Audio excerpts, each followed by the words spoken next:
Welcome back, ladies and gentlemen. Today, we're going to talk about everything everyone wants to talk about, patch 8.8 notes. So, before we talk about patch notes, typically I like to talk about the state of the game and what I would like to see change in these patch notes. I have not looked at anything in the patch notes so far, and I actually haven't caught anything on the PBE. I don't think so. Maybe I caught like one small thing. So I have no idea what's going to be happening in this patch. Riot for a long time has been talking about reducing the power level of supports, so I hope that in this patch they're going to look to do that. It's really something that I want to see looking forward. I don't necessarily know if this is the patch to do it, but this or the mid-season patch, that's like the biggest thing looking forward. Is like, I think this thing needs to stop. Ideally optimizing or making jungle more player skill reliant, I think would be nice. But those are the two overall big points I want to be looking at. So let's keep talking. Welcome to patch 8.8. As we move toward the middle of the season, the next few months we jam-packed with a bunch of events. This puts a lot of pressure on specific patches, so big patch, small patch is going to look like medium patch for a little while. Okay, that being said, there are some pretty big changes this patch. First, we're taking a look at duo champions we struggled to handle. As we have tried to make Leblanc and Ahri less frustrating to play against, we've ended up shipping them too far away from being assassins and shaping them into mages that kite opponents with mobility and crowd control. This patch, we're trying to push them back into assassin playstyle while keeping some of the fairness gains in their prior updates. I have to keep an eye on them in coming patch changes, but in general, they should excel at bursting priority targets and snowballing the leads into a win. Cool. Before we start talking and moving on into the rest of the patch notes, let's talk a little bit about the Assassin update. So I think Riot did a bunch of updates on this game. So during the updates, they did like, I think they did Bruiser update, they did Tank update, and they did Assassin update. And then they stopped doing updates after that. So they did 3 different updates, and I would say the Assassin update was the one that they failed the hardest. So this wasn't to say that they had the wrong idea, and this wasn't to say that, like, you know, everything else was bad, but for the most part, it was bad. But they had the right idea. So generally, the way I see it is like, hey, the idea that assassins kill you too quickly is true. There are some situations where there wasn't a counterplay to assassins killing you too quickly. Good example is old Rengar got to the point where he was able to one-shot people way too quickly without any sort of counterplay. That's something that should have changed. However, I think they took it way too far. The idea that no assassin at any point should ever be able to kill someone instantly is, I think, crazy. I think the idea that, like, hey, if you're a 5-0 assassin and I'm against a champion, I shouldn't, my champion play pattern shouldn't be stopped because the other player bought, like, a ruby crystal, or that he should still have 3 to 4 seconds to counterplay me because we wanted to give a large opening so that assassins don't feel unfair. It's like, yeah, maybe it's unfun to play against assassins when hitting you, but if they're far ahead, I think they should. And I think that on top of that, there's also a lot of unfun stuff like tanks being too strong in certain areas, right? And so I think that they had the right idea, but just missed the mark when they were adjusting. And they're doing a lot of things. They did a lot of things after the Assassin rework to try to kind of fix their problems with it. So let's talk about Leblanc. Before Leblanc, the old Leblanc actually was incredibly OP, disgusting, one of the best mid lane champs in the game, probably one of the most frustrating champs to play against in the game as well, with the silence in the game. Afterwards, they removed the silence. She was still top tier. So then they reworked her to where her sigil now takes a while to pop off, which allows ADs and other carry champions to turn and kill her while she's waiting for her passive to proc off now. Pretty bad. However, I would say even in her current state, Leblanc is not a bad champion. She's probably one of the better assassin champions. She just takes very high skill to play. She's actually somewhat fringe competitively playable. And so, which scares me because I think that if they buff her in any way, shape, or form back to the old way, all she does in that old iteration of LeBlanc is crowd out other champions from being played because she was so good at what she does. So a large part of that is because she's a ranged assassin. There's a lot of champions in the game that are melee assassins. Those are easy to counterplay. Put a big fat body in front of the melee assassin. Usually they can't get into the fight and they die instantly, right? Ranged assassins have a lot easier laning phases for the most part, a lot easier ways to farm, as well as more opportune moments to kind of edge the fight, and harder for you to be able to poke before the fight starts. So she was a problem before. She's not a problem now. I hope she's not a problem in the future. What happened? Partially breaking the assassins we made of the changes before. We had 2 goals for the update. For assassins as a whole, win to give champions more time to play against assassins. For Leblanc specifically, reinforced our idea as a combo-based assassin who cared about order of the cast. So what's the cast? Cool, I get that. 2 goals can be most exemplified in the passive and the ulti, and we haven't hit the marks, so we're reverting them. So her new passive. No longer how far ahead she is. LeBlanc needs to stick around for around 2 seconds to have a shot at killing a target. Feels pretty awkward to have the right thing to do, often be holding on to use your abilities until your passive is cooked. When LeBlanc drops below 40% health, she becomes invisible. Okay. So she goes back to her old passive that lets her mirror image happen again. And fix it. Cool. Sure. So her new permanent passive is gone and her old passive is in the place. Cool. What happens then? That means a lot of the power in her kit was attached to her passive, so the power needs to be redirected into the rest of her abilities. Applies a mark onto the target, damaging the marked target with an ability, detonates the mark to deal additional damage. Okay, so they shifted passive to Q. The mark damage is based on Q, so you're gonna have to skill it up first, probably. Very strong level 1. Or level 2 with 110 base. Okay, cool. Nothing crazy. The mana cost increased by a little bit, which is going to be a little bit annoying. But overall, okay. Distortion now does... Whoa! They reverted the distortion! The distortion changes. 45 extra damage at level 1. Holy shit. Level 2 does 125 damage. The ratio goes up to 0.4? You serious? Oh, the speed goes down though. Okay, and the reactivation delay is a lot lower. So they're back. You can now buff or max W again. The level 2 all-in is going to be disgusting. So if you look at our actual kit here, it's 100 base plus a 0.8 AP ratio, and this is 85 base plus a 0.6. Meaning that you're gonna hit for about 200 base damage with more than a 1. It's a 1.4 ratio at level 2. Ha! This is gonna be a fun game. Also, you'll be able to mimic distortion for more damage as well, especially with a ratio like this. So okay, cool. Ethereal Change, latch on base damage unchanged, okay. The damage ratio decreased, really. Root base damage increased, okay, by quite a bit, from 20 to 60. Root damage ratio increased, so it rewards you for getting the root off as opposed to getting the initial hit, okay. Mana cost is 30 more, oh my god. That's so much. If you miss a change now, you're punished very hard for it. She has a lot more mana requirements before, where you're spamming your Q 10 more every time, and your E, if you ever miss, you're not gonna like it. Tether range a little bit lower. Okay. Mimic casts her most recently cast ability upon pressing R. Now does a bunch of damage. I just want to know what RW is, to be honest. That's the only thing that's important. RW base damage is 150.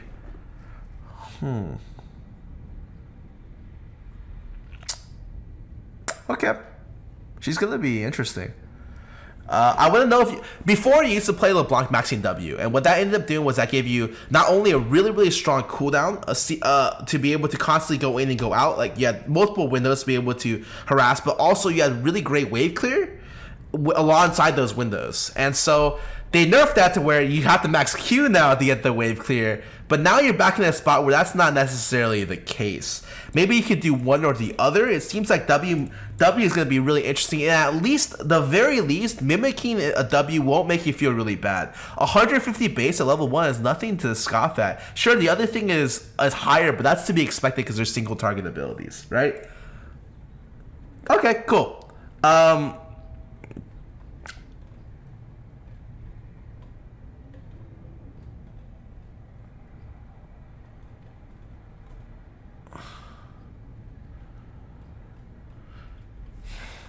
Your Q does a lot of damage, so W into Q into RQ would do like a disgusting amount of damage, right?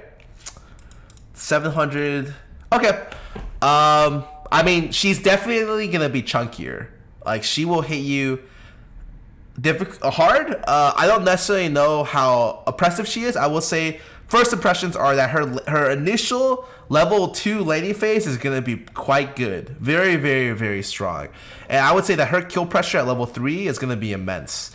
Currently on live, laning isn't very good, so she takes TP. I remember when you used to play LeBlanc and they used to take Ignite. With these changes, she might go back into taking Ignite because she's going to do a disgusting amount of damage in lane. And I think that might incentivize her to be more of a lane killing bully than a TP bully that takes over once she gets like a couple items, or at least have it be possible. Someone's gonna die at level 2 or 3 like with a new LeBlanc guaranteed. Cool. Let's move on. Ahri. The biggest things, I'm going to say this right now, I don't play Leblanc or Ahri. These are both ranged assassins that can farm well. So if they are strong, again, hard to keep down if they are. So what happens? I don't play this champion almost ever. So this is just from like an outside view of what I think about Ahri. I think she's not a very good champion. So what happens? Ahri is getting ahead isn't just terrifying, agreed. She's awful. Ahri has to give up safety to do more damage. Cool. So the idea was that they made her Q have move speed, and that made it so she could harass and run away. But I think they're removing that to give up more damage. I think Ahri players should be happy about that. If Ahri players earn 2 spell hits against an enemy champion within 1.5 seconds, she gains 20% move speed. Oh, okay. So the move speed now goes onto her passive. So Q no longer grants move speed. If Ahri earns... So if she gets hit with 2 Q procs or QW gets move speed. Alright, that's not bad. It's 9 spell hits. Essence Staff, which causes her next Q to land to restore. Her old passive got shifted to her Q, similar to the Leblanc change. Okay. Oh, the mana cost got lowered. Really? Prioritizes enemy champions affected by charm. And the target Ahri most recently auto-attacked?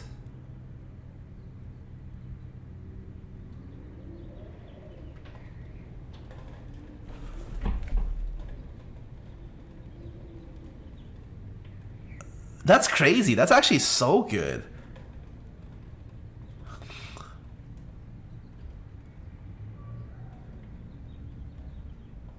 Because it means when you ulti in, you auto them, press W, and all 3 things hit, right? You don't have to hit the charm. So like, that's good for damage consistency. Very, very good for damage consistency.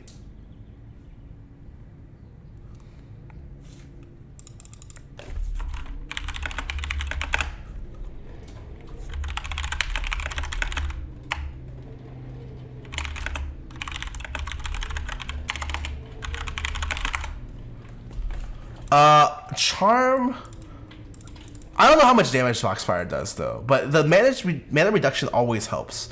The base damage goes up or down a little bit, ability power goes down, obviously because she does more damage when the charm hits. Cool. And when you're playing against Ahri charm, the idea is you have to flash the charm, because if you don't, you're gonna die.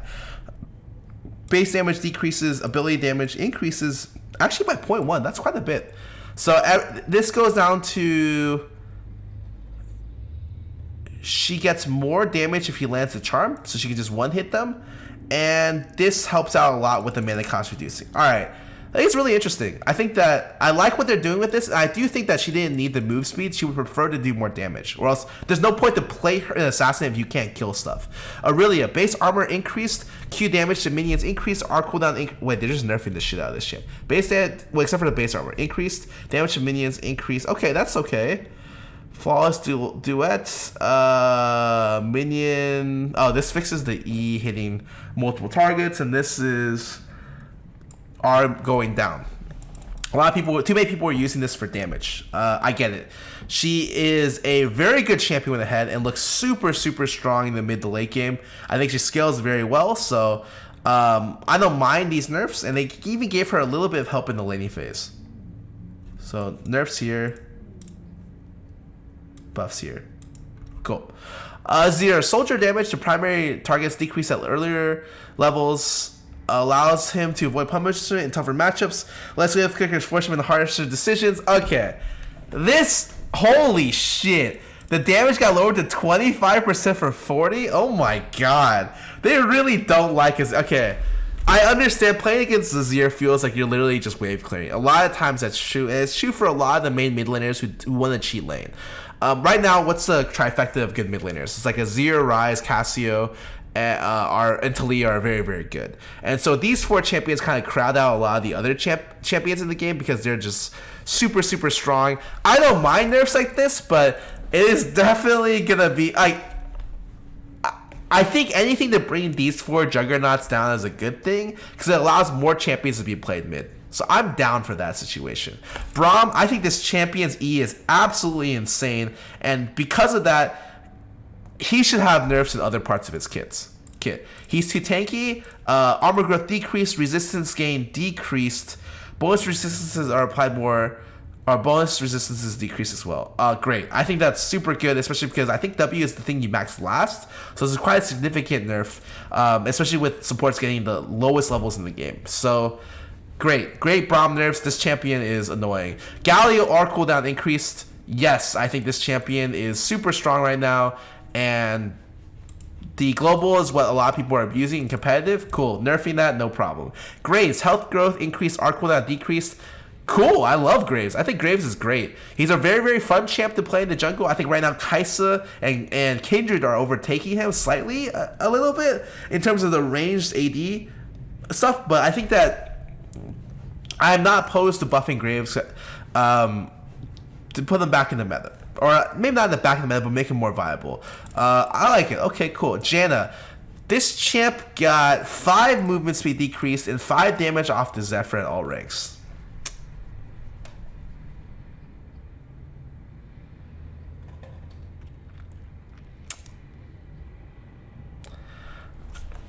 Look, I think Janna has some sort of counterplay. I, however, do think she's too easy at doing what she does. I think that's a lot of what all supports have in common. Janna especially. So I think, look, if you're going to nerf Janna, which I'm all for, right? She's a champion that has a good laning phase with the harass she gets from W, as well as a champion that scales very, very well with items and late game. So if you want to hit her somewhere in any of those parts. Instead, we get this really, really minor Zephyr nerf where the damage Zephyr does is only a problem because Aerie exists or Comet exists, right? Because it exacerbates the extra damage by her harass damage is like 80 or 90 at level 1, which is the equivalent of almost an AP champion. I am more than down to nerf the Zephyr damage down more than just 5, like 15 even, and have it scale up later if you want to opt for that. I think, yeah, sure, I love nerfs on the Janna. I don't think these achieve enough to counteract this direct quote. If the idea is that she is too effective, your nerfs aren't effective enough.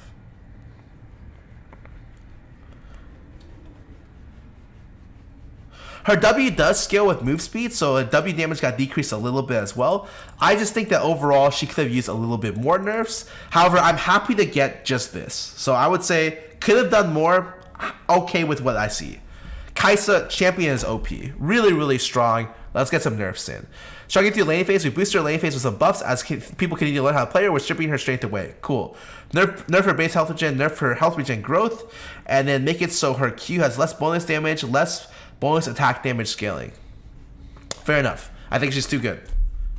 And she should be punishable in some way, shape, or form. They nerfed her laning and nerfed her bonus AD off her Q. I don't even know if this is enough. I actually think Kaisa could probably use more nerfs. Okay with this right now, could use more, similar to Janna. Lissandra, Q mana decrease, our cooldown decrease at earlier ranks. Oh, I like it. I love Lissandra. She's a very fun champion to play. But her biggest problem is that, I think generally that her passive needs a rework. Because her mana costs are high, and her passive is stupid. I don't want to say it like that. the way they made Lissandra was that they couldn't afford to put any more extra power into her passive. The Champions kit was already too good across the board. So what did they do? They made it so she had the lowest mana regen in the game, and they gave her a passive that made it so that she has a mini game that she plays around her mana usage. And that's it. It's different than Xerath, which has active usage on his passive, which allows you to auto attack champions to restore more. It's literally just like, I feel like a very bad passive. It's something that should eventually down the line be reworked into something, that I could use, or that doesn't feel like they just cheaped out on giving her a passive. So I think that mana is an issue for Lissandra, and I love that they buffed her Q, something that you'll be spamming a lot. This helps, especially when you're going the proto build, because you don't have much mana to play with in the beginning, or just overall. And this is Frozen Tomb.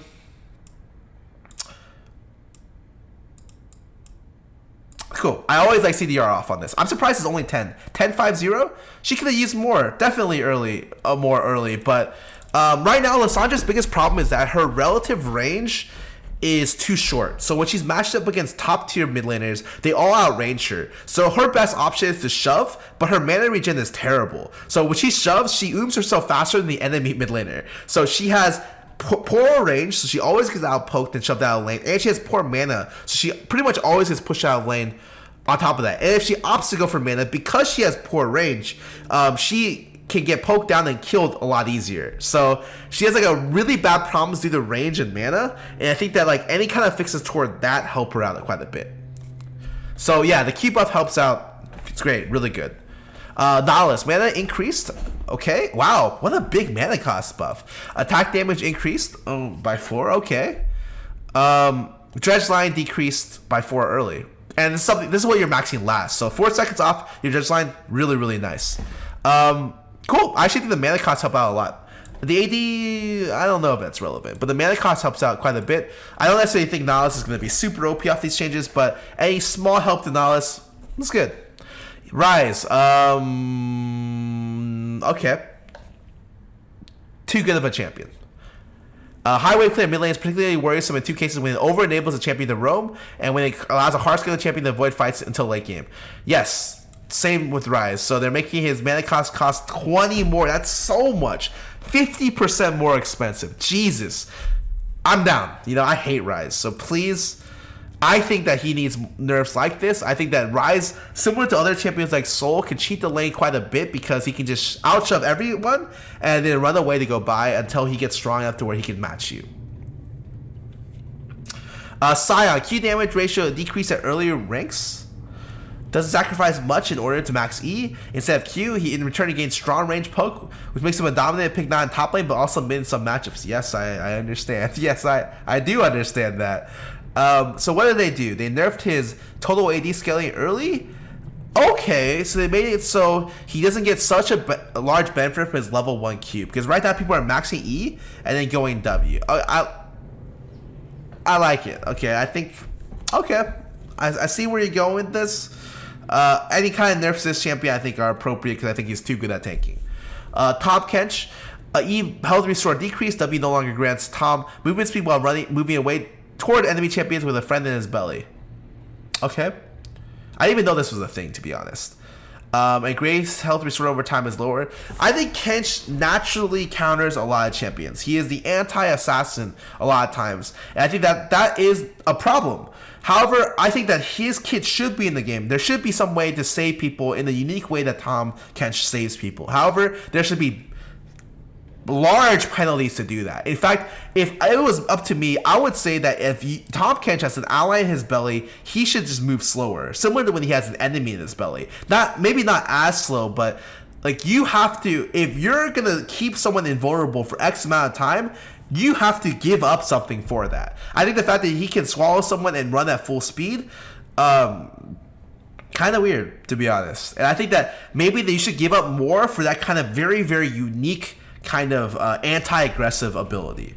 So, just my general thoughts. I definitely don't think he should move faster. So, this is good and this is great. This makes him less tanky. This either steps in the right direction. I just think that, just in general, probably should be in a situation where he should move slower while people are in his stomach, especially allies. Anyways, let's keep going. Thalia, base health decrease, Q cooldown increase at earlier ranks. One of the quadfecta of OP champions. They nerfed Azir, Ryze, and Thalia, 3 of the 4 super OP champions mid lane this patch, which is really interesting to me, honestly. It opens up the mid lane a little bit, or maybe even quite a bit. So they nerfed her health, meaning she's harder to play assassins into her. Cool. Well, it's easier to play assassins into her. And they nerfed her threat of volume, which is great. I mean, she can't cheat the wave and wave clear nonstop. So I love this. Thank God. I think that this needed to happen. Good nerfs. Really good job. Varus. Okay. Piercing Arrows, Varus' most iconic spell, but it's pretty underwhelming in many of its current builds. We're not looking to change the way he builds, but we do want to create more incentives for him to care about charging his Q, even when building on-hit damage. What? Bonus attack speed on champion Q goes down to 30%, 15%. Okay. And on-hit damage goes down to 21. His Q deals additional damage equal to... What?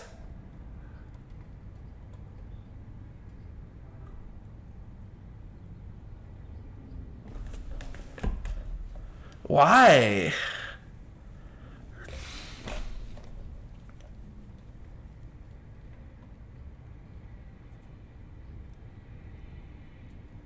Varus is actually at the point where I think he's almost OP. I think the new AP build on Varus is actually super strong, and me seeing potential Varus buffs, I'm just like, oh my god, are you sure? Are you positive? I think this is getting to the point where, like, if they want to make sure his Q is more rewarding, they have to see the situation of the champion first. I think that they are maybe missing their mark. Varus is very strong right now, and I think that adding more damage or more potential onto his kit is extremely scary.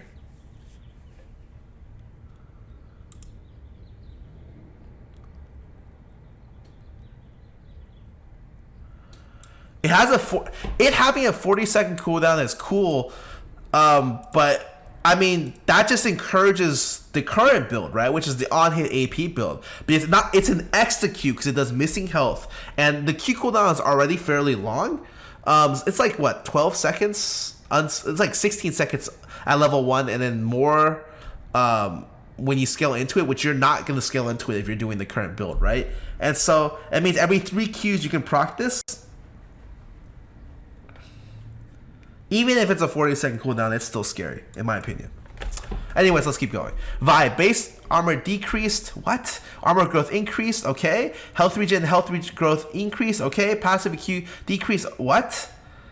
Oh, the Q cooldowns. E mana cost decrease. Cool. We're looking to buff Vi. She's sneaking back in the top lane. Really? By bringing her cooldowns and cost down to upping her health regen, we're giving her more strength in soul lanes as well as the jungle. Yada. Oh, okay, cool. 12 seconds at level 1 is really nice for just being able to sustain in the jungle. 12 seconds at level 1 instead of Q on Vaultbreaker is great. Actually, what makes this champion so frustrating is when you max Q and you Q the camp and the enemy jungler shows up, you just can't fight. Like, it's period. So this is great to see, and E cooldowns lower. Great, super nice buffs for Vi. Actually, I wouldn't be surprised to see a little bit of Vi here and there, especially if other champions get nerfed. Xayah, base health regen decreased, base attack damage decreased. Xayah is currently able to coast to hard matchup against a strong mid game. Yes. Okay, cool. Nerf that champion. Great, I agree. Nice. Rek'Sai bug fixes. Cool. Good. Swain bug fixes. Okay. Archangel Staff. Mana to AP rate power decreased 3 to 1%.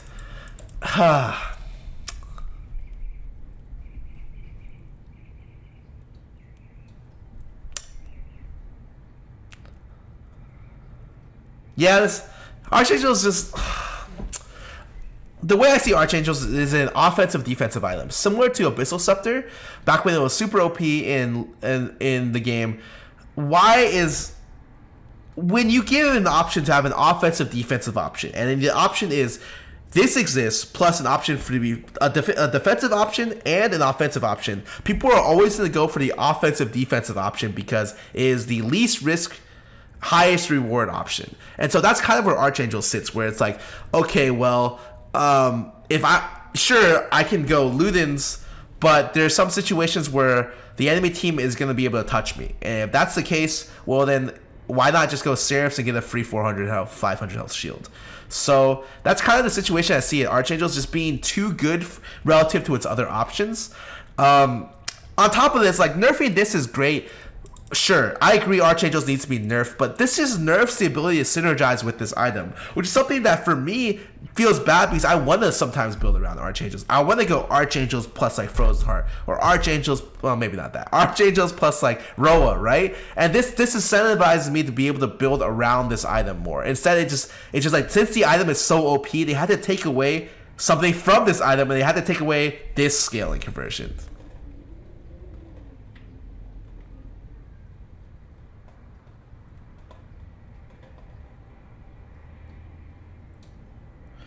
It's unchanged after the Seraphs?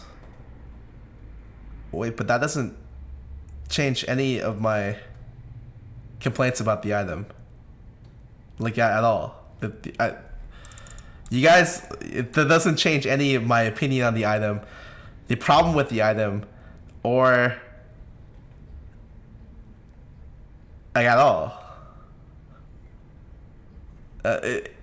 Inherently, what I'm saying is the item has inherent problems with inside the context that it is a offensive defensive item built into one. Similar when Abyssal Scepter was spam mid lane because it was that good. It has the same problem as that now.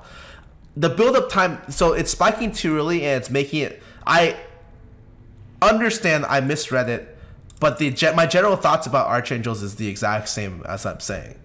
The one thing I have to say is that it probably it maybe allows you to go tier into another completed item back into finishing Archangels, because usually you want to finish Archangels immediately because it's a great one item spike, but maybe you wait to finish it while it's fully charged. However, the other side of that statement is the fact that you probably just want to get Archangels as soon as possible to stack it pretty much as soon as possible. So I like that they're nerfing the item. I think that it's necessary to be nerfed. I just think that the item itself just has an inherent problem with it. Cool, we're gonna keep going. Lethal tempo, attack speed bonus increased. Isn't doing well. We're increasing the strength of the effect. I think that's not a fringe cases. This thing is awful. Like, actually just straight awful. I don't know what situation, because it's not even a problem that it takes a while to charge. It is. I just think that if they just changed those numbers, like instead of 3 seconds, I think it's 1.5 to 3 seconds to charge up. It's like shorter or shorter somewhere else. They can make this more appealing to more champions. Instead, they're trying to buff the area where it's always a great late game. This is always, I think, the best late game rune in the game. But no one plays around late game because you're going to need to be strong at the 1 to 2 item spec, and that's where lethal tempo is not going to outvalue anything else. So I think that inherently the rune has problems, and should be the time it takes for this to activate should be the thing that gets looked at, not the actual stat changes.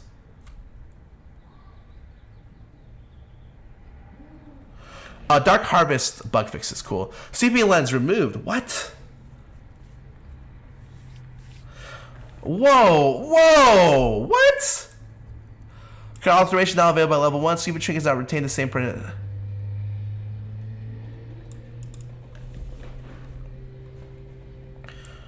Swapping from one trinket now retains a percentage cooldown rather than resetting. This is cool. I think swapping the trinkets doesn't make me feel really, really bad. Swapping from one trinket to the other. Because if I have, let's say, multiple ward charges on my initial trinket, I swap to sweeping, I feel terrible having to swap it out. The fact that it's automatically up again feels good on my point. I do think it's kind of weird to, I don't think it's. This gives more power to the Oracle's Alteration level 1. Rather than just sweeping one area, being able to sweep the entire area, like one bush, being able to sweep the entire area is crazy strong. I'm trying to think the ramifications of this. This makes supports stronger, and it incentivizes supports and junglers to swap off the Oracle's Alteration much earlier than level 9. It's similar to mid lane too. Like I would want to swap off of Oracles into this very early to be able to deny vision for my team. Or the enemy team. So buffs assassins, assassin mid laners, buffs junglers, buffs supports.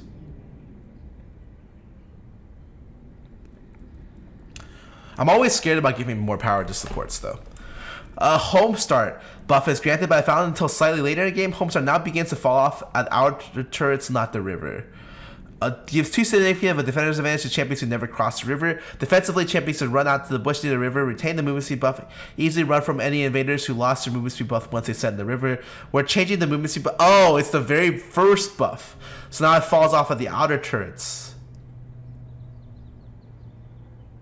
It is really weird when you meet each other at the river, both moving really fast, suddenly get slower and then look at each other like shit and run away. Because I've had that happen a couple of times. Okay, that's fine. Did a bunch of bug fixes, plus Conqueror Bears. Hey, he looks really cool.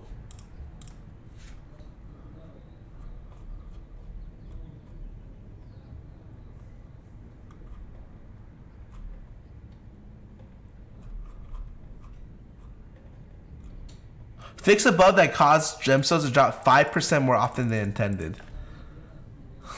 That actually depresses me.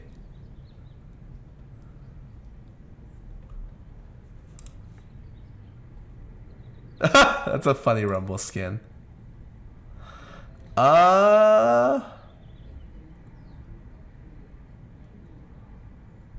Can mini gold now scales past 87 gold? This is okay. It's whatever. All right, let's go on to the rest of the stuff. Before we go on, let's talk about the overall patch. I like almost everything. I like the fact that I'm worried about some things. Like I'm worried about the LeBlanc rework. I'm worried about you know what? I shouldn't be worried about anything because they didn't really buff anything. They just nerfed the bigger problems, and Lethal Tempo is still garbage. So I would say that they did a good job at being able to buff pretty much a lot of the weak or nerf a lot of the strong champions, which I would say were crowding out a lot of options, especially mid lane. And only thing I'm a little bit worried about is LeBlanc and maybe Ahri, although I think Ahri is still going to be not great, but more playable, which is good. Overall, I would say this is a very good patch. I would like to have seen more nerfs for the overall supports, plus maybe just slightly more nerfs to Janna in general, but I understand her W damage is based on movement speed, and they nerfed her base Zephyr, so it's like, it's alright, I get it, it makes sense. I like the patch. I think it's very good. I'm looking for bigger changes, but I think that that's not going to happen to the mid-season. So, in context of the current meta and the current state of the game, the patch did a very good job. Okay, moving on. Let's talk mana. Mana changes coming to PvE today. We have a few changes landed on PvE today. Focus on how mana mages have at the start of each game. When they go over general changes, talk a bit about where we're making the changes. They're targeted for next patch. Doran's Ring is being reduced in power. I was done a lot of things well for quite a while. We're attempting to bring in line with other starting items. This also has the benefit of opening up a wider range of starting items for mages. Interesting. We're increasing the mana region on champions most affected by Doran's Ring changes, such that the champions will feel similar to the current state if they buy Doran's Ring and better by their mana levels if they buy a number of other starting items. Really? Okay. Mages are getting some changes to their mana pools and mana growth. They'll be up a little bit of starting mana and mana region, but substantially down on mana per level. Oh, okay. We're changing the two biggest mana components, Lost Chapter and Tier, and to make lifestyle changes to a couple completed items. The result of these changes is that mages will get more spellcasts at lower levels, but remain at the risk of ooming themselves even after their first back compared to live. We've seen mages solve a lot of their mana issues with a single component for quite a while. We don't think that's good for mages. I completely agree. I don't think there should be a situation where I buy Tier or I buy like Lost Chapter and suddenly I don't have a resource anymore. I don't have a resource bar. I think that that is a really big problem because resource should be gated. It feels very bad for me that as a mid lane mage, of all the roles in the game, the roles that runs out of mana the fastest is the AD carry role.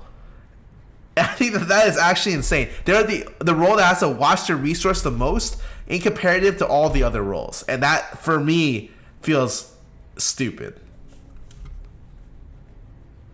Mages should run out of mana if they're constantly casting in long fights? Yes. Mages should pay clear costs when they use their spells to clear waves? Yes. We want to increase conflict around the map, which increases... okay, cool. They want to increase conflict around Ocean Drake and Blue Buff.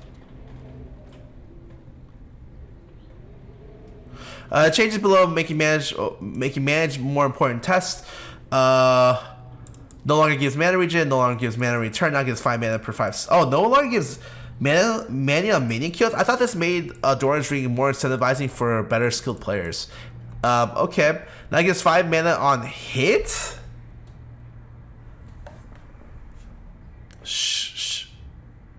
Sure? No longer give base mana regen. Frostbane mana regen is a decrease. Lost chapter gold. Holy shit. 1,300 for this? That's so much. Oh, plus 5 damage on hit. Never mind. I thought it was plus 5 plus mana on hit. That'd be crazy.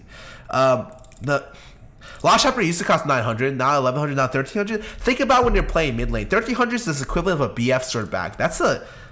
You're gonna need at least 2 backs to get Lost Chapter. I just realized Rai just made everyone Victor. Holy shit. This should just read Hex Core. People who play Victor understand what I'm talking about.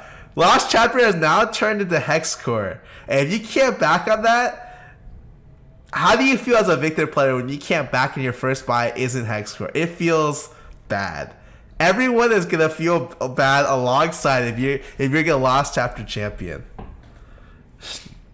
Luden's Echo build path. Lost Chapter, Amp Tome, Blasting Wand, total decrease. Okay. A tier of the goddess now 850, mana cost reduction now 10. When you gain max mana from tier, it preserves your percentage. If you have 300 of 600, when they award you 4 mana alive, you have 304 of 604. With this change, you will now have 302. Oh, so it gives you less mana back. Oh my goodness. And they're nerfing the cost. Wow. Okay. When you gain max mana from tier of goddess, it preserves your. Okay. Okay, it's fine. Doran's Ring compensation. Oh my god, all of these buffs. Arya, Nivea, Annie, Azir, Bran, Cassio, Diana, Galio, Heimer, Karthus, Kale, Lysandra. Oh my god, I don't care. Okay, I get it. If you're buying a Doran's Ring, they give you mana. I got it.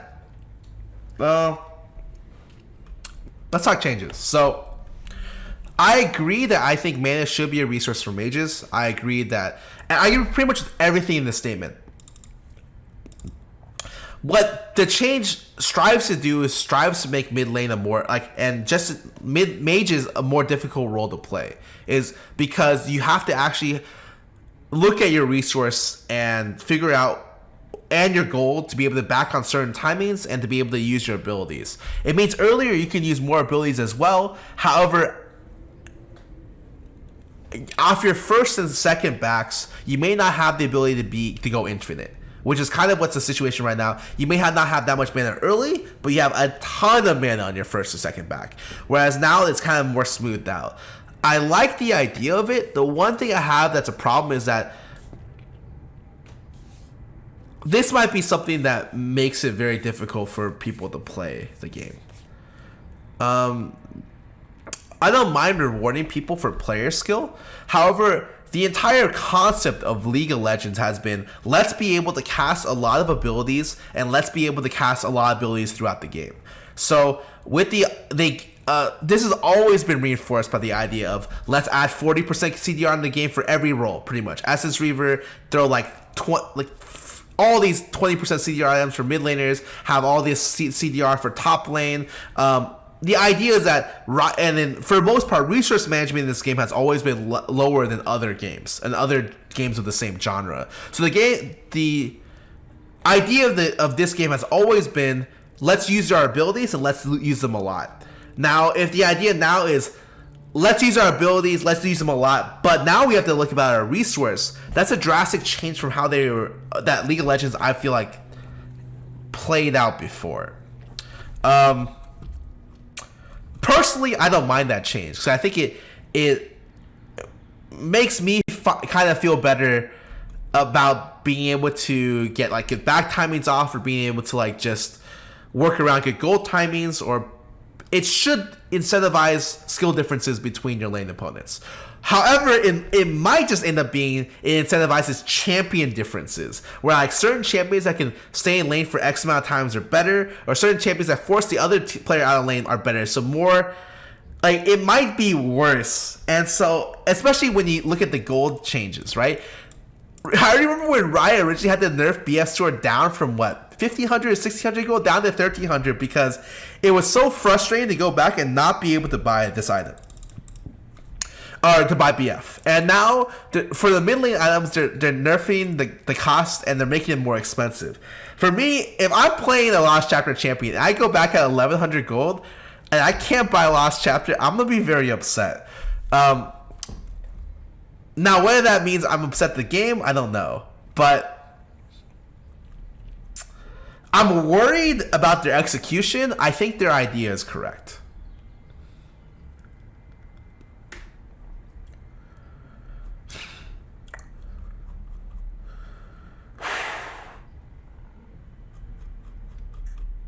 Okay, that's my general thoughts about it.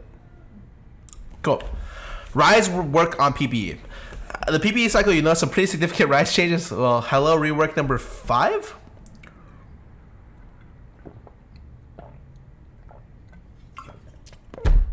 And those new spells, they're bridging the gap between solo queue and pro performance. A few weeks ago, Medler mentioned in one of his gameplay thoughts that we may do a big mechanics pass as well as Rise to Nazir. Strictly for long term, so you'll see these changes coming to PBE now, starting with Rise. That out of the way, here's some goal stuff. More vulnerable in the early phase, lane phase, adding a mechanic that necessitates him regularly casting Rune Prison in lane aims to create more moments where you can catch him with it on cooldown. Cool. Rise DPS and dueling power is pushed to later parts of the game. Okay. Slower wave push across the board. I think that's definitely necessary. I don't know about the other ones, but this is definitely necessary. Looking to achieve that through changes how E to Q deal damage, as well as reduce mana ratios and increase AP ratios. Okay. Reduce reliable lockdown. Base W is slow instead of a root. Upgraded version is still a root, but the duration is down a bit. Oh, that's really interesting. That means if Rise wants to flash you, he has to throw an E at you first, giving you an extra 0.25 seconds to react. Also aims to reduce the power of his game consistent coordinated settings. I like it. It's not. But all of these I'm reading, I'm just like, Rise is going to be just complete garbage after this. But let's keep going. More baseline reliable DPS added in the late game is E cooldown is reduced, and E Q bounce favors bouncing between champions using edge checks. Really? Damage is changed to true... What? True damage at half the current magic damage values? So, it's a late game monster. Okay, true damage is scary. Has long range to make it easier to cast, but its cooldown is way up. More accessible baseline, but fewer opportunities to cast. It makes Realm Warp a more powerful spell per cast, which may seem unintuitive. Solo queue players have to think less about total portion of success, but also something that pros are able to utilize less as a total. Okay. Replace Realm Warp? That's actually a question I was going to ask. Realm Warp does exciting things with a champion that we like, but the primary satisfaction is his core combat loop like to keep intact. Honestly, if they added something into his ulti that did damage, he'd be broken. So I can understand, similar to Lissandra, why his kit is so stacked, they can't add anything else that's not a utility ability that doesn't make him super broken. All spells benefit from spell queuing. Okay, so the tech makes it so it'll help be smoother. Okay, tentative changes. Spell queuing, cool. Spell ranks 6 instead of 5.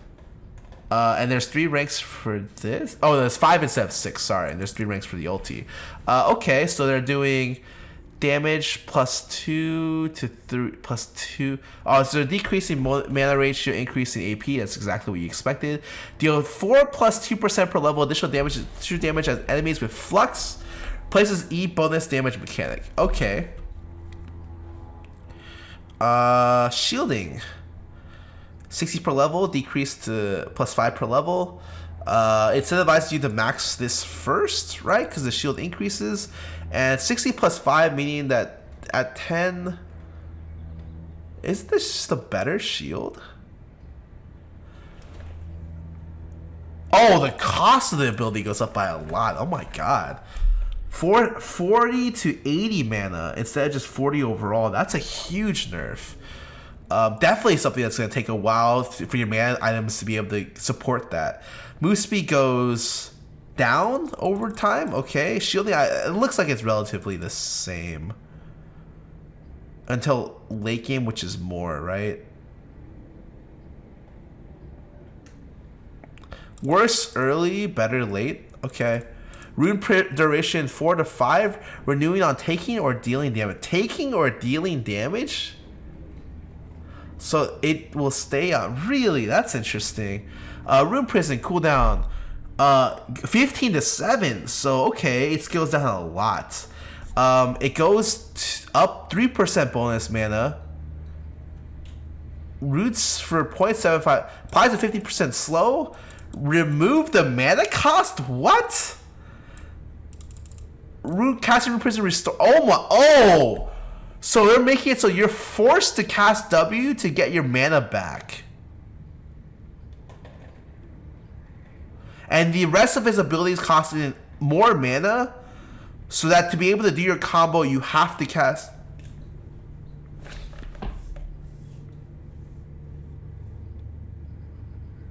The idea of this is okay. The idea is not bad. This is what's gonna happen in reality. Okay, they're just gonna snare you on every single trade. Every time you come with a trade. Let's say you don't contest them on the wave, right? Cool, that doesn't happen, right? What happens is instead they W the last minion available in the lane. It's a 15-second cooldown, so when the next wave comes, it'll happen again. So they can do 1 W on every wave. It has no mana cost and it restores the mana, right? So I would just wait for the last minion. That way, if we're not gonna fight, cool. We're not gonna fight. I'm gonna W last minion for mana, peace. And I think that is not how they want Rise to work, but immediately that's what I know I would be doing.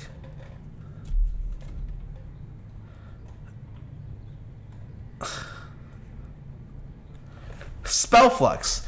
Cooldown goes from 3.2 to 3.5 to 1.5. Wow. They're buffing the late game a lot. AP ratio goes up, bonus mana ratio goes down. Removed Overload bonus damage. Replaced by key bonus damage as true damage, I understand. Roots instead of slows, okay. I like the removal of the root. I think that's necessary for him to be balanced correctly. Bounce radius decreased? Oh, it's edge to edge though. Makes bouncing between minions the same, bouncing the champions easier. Okay.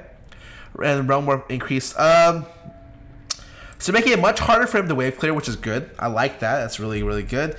They want to force more interaction during lane because it's harder to wave clear. It just seems like he is going to be a relatively weak champion.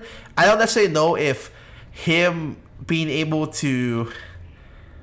I don't think he'll be able to get to the point late game where he's going to be very strong. But maybe... especially against some of the really good mid laners. But if he does get there, he seems like he'll be a monster. Like, it used to be that Rise, I think, falls off after 5 items. At 5 to 6 is where he typically falls off. Now it seems like he's just going to be a late game monster, which is okay. But they took out a lot of what makes him good. Because League of Legends is not a game about late game. Like, you're not playing League of Legends for value, for late game value. You're playing League of Legends as like I said this before, as like a tempo game, where your champion needs to be able to do things at all points during the game, or else give such a large reward at certain points to make them playable. And so I think that Rise gave up a lot in the early game to be able to do crazy things in the late game. It's definitely going to make him worse. Maybe that's okay making him just an average champion that's situationally picked. I'm actually okay with that idea. I'd rather him be at that point than where he is right now, where he is actually just unbalanceable Oh yeah, and the ulti range is 4,000 at 1, which is cool. I think that's funny. That's really, really cool. You're able to do very, very strong global plays. Definitely a very large buff to the champion, especially early. Sorry, I didn't comment on this. This is really cool. I'm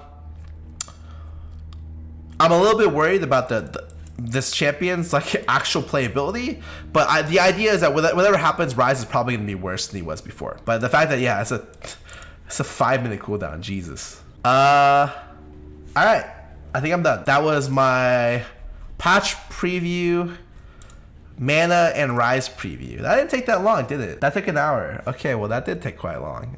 Jesus.